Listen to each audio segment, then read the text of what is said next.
Hey guys, it's Paradise, and we've been playing some Battlefield 2042, and we've rounded up all of the tips and the beginners stuff that we wish we knew and that would have really helped us before we started playing. So we're going to jump in with the tips, and do make sure to drop a like and subscribe down below. And of course, let me know in the comments which Battlefield was your favourite, because I know that Bad Company 2 was mine. And we're going to start off by talking about the solo and co-op mode in All Out Warfare. If you are a true beginner, this mode is going to be very good for practicing the vehicles, the aircraft, and the gunplay against bots. Again, you can do co-op, so you can even do this with your friends. And this did used to be very good for farming XP, but it has been nerfed, similarly to how Portal mode was nerfed for the XP, but it may be buffed again in the future, so keep an eye on this mode if the XP is buffed again. And again, it's very good to practice with the weapons and the vehicles if you are a complete beginner. Next up, we're going to talk about the weapons, because there is a smaller variety of weapons in 2042 than the past Battlefield games. So right now, as of this video, the SMGs are pretty strong and overtuned. The PP29 and MP9 are both extremely strong with incredibly fast time to kill, great range and very little spread, and easy to control recoil. So you can easily laser people with these SMGs, and due to the PP29's huge magazine size, almost everyone is currently using it. So if you want to have that competitive edge, I suggest currently using these SMG weapons, but of course use the weapons that you most have fun with. And to be honest, we do expect this to be tweaked and patched soon, so it might change in the future. We're now going to talk about the plus system, because it's really good for quickly changing attachments mid-battle. However, the default attachment will actually be the centermost slot in the plus. This means that if you found your favorite attachments, the ones that you get on best with, you want to put these in the centermost slot so that they are default equipped and you don't have to keep changing them every time you load into a battle. There's also the hybrid and variable scopes that have different zoom modes, such as a 3x scope and then a red dot on top. And these sights are so incredibly useful for switching between a medium range and a close range option at the press of a button.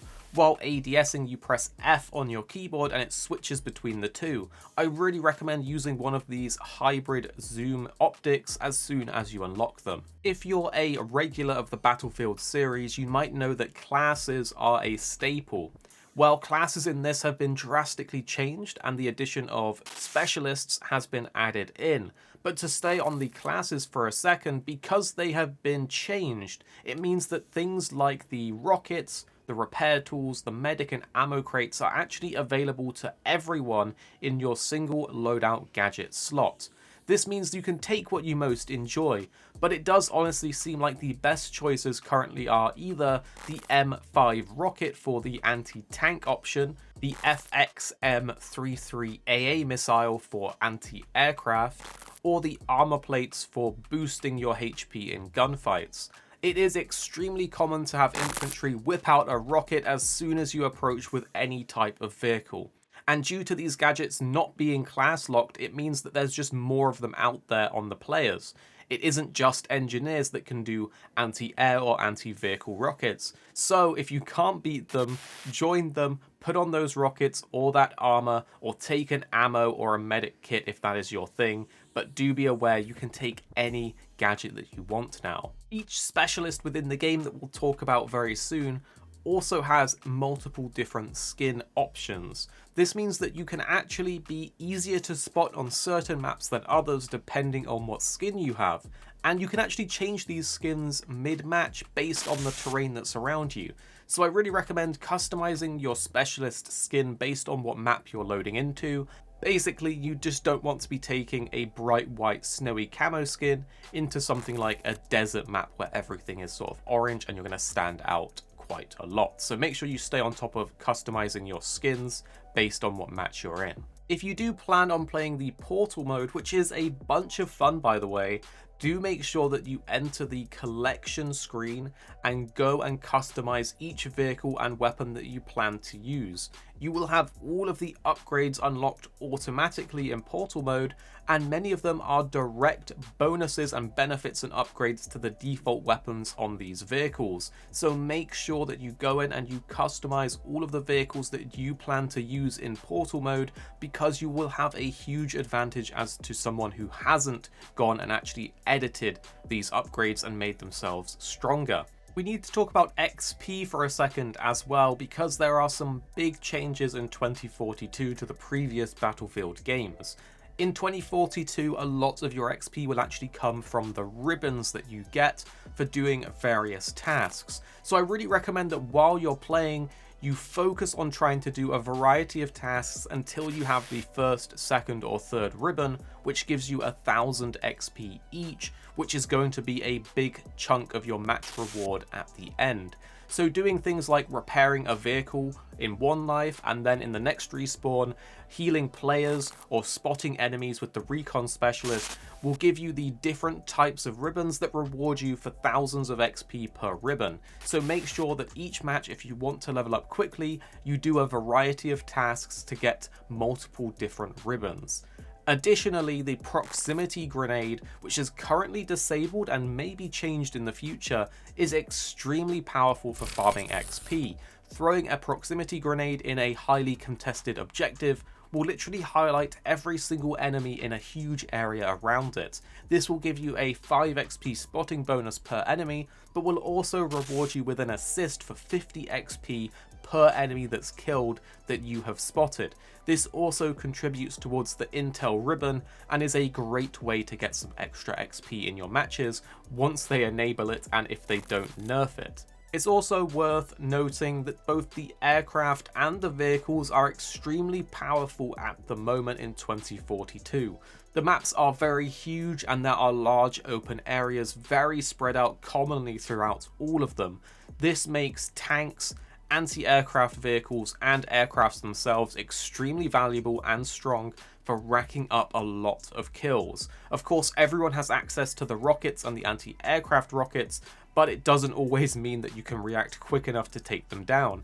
The hovercraft are also especially powerful, pretty much overpowered at the moment, incredibly tanky, incredibly hard to kill them, and they can be outfitted with a minigun, a grenade launcher or a tow missile, as well as 250 caliber LMGs on each side, so it is an incredibly strong vehicle until it gets nerfed.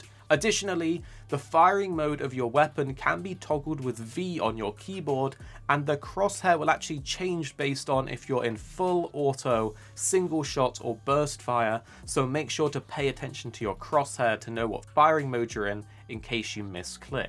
Now we're going to jump into the settings, because there are several things I really recommend you guys change. In display and then video, you can actually increase your field of view to your preference.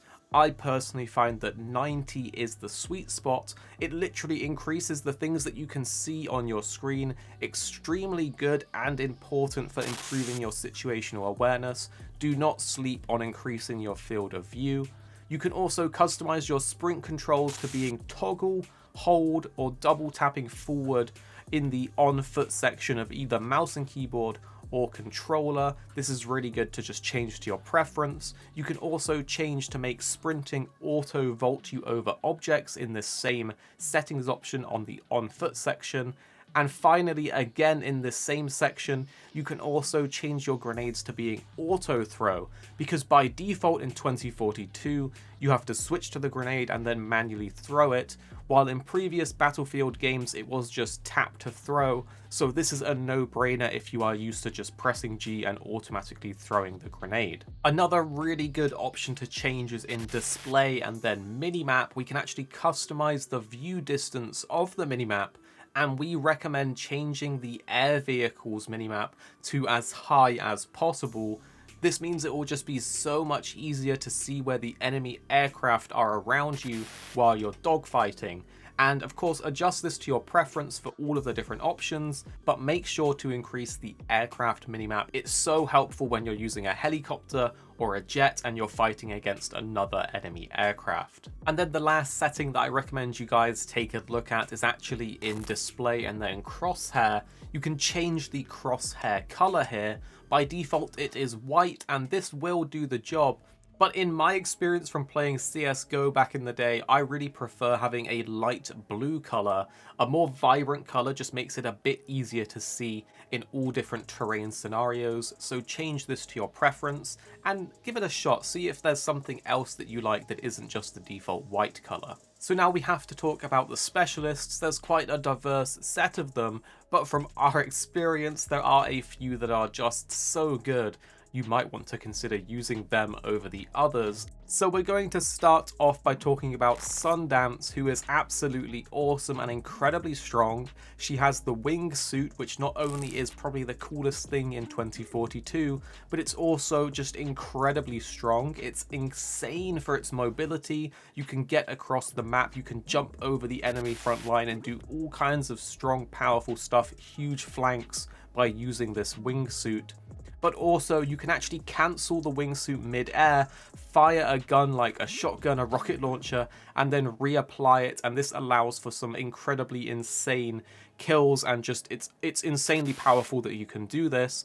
And if that wasn't enough, she actually also has a grenade belt for her special gadget, and this allows you to switch between 3 different modes of grenades. It has a cluster mode for anti-infantry, it has an automatically homing anti-armor mode for both vehicles and aircraft, and finally an EMP mode for taking out gadgets.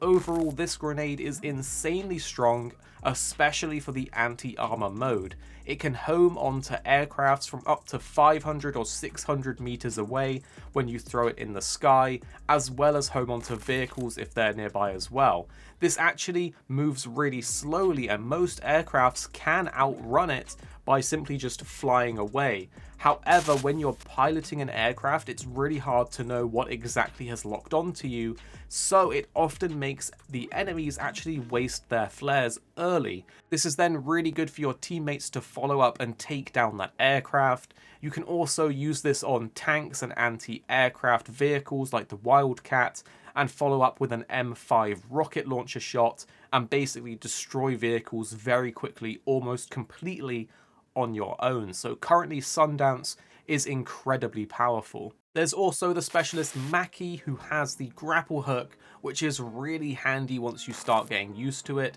and using it for different flanking opportunities. Combined with his passive skill Nimble that gives him faster aim down sight speed, he is absolutely great for quickly surprising enemies and hitting them on the flank. So Mackie is also pretty decent if you can get used to his grapple hook.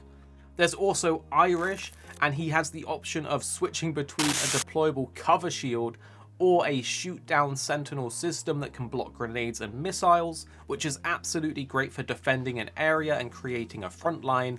He also has the veteran perk that gives him additional armor and recovers more armor, incredibly strong for staying alive and holding an area, so Irish is really nice to have on your team as well.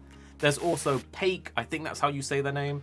She has a really interesting kit because spotting enemies is mostly removed in 2042, so she has the ability to auto spot enemies when they damage her, which is a very nice passive to have. But the main draw of her is that she has the EMGX scanner, which is a manual controlled pulse scan that highlights hostiles when they're around you, very similar to Bloodhound in Apex Legends. This is extremely powerful in close quarter combat situations. However, most of the maps are quite large with big open areas, so outside of buildings and CQB situations, it's not that great. So it is somewhat situational, but incredibly powerful in those situations. And then the final specialist we recommend is Casper.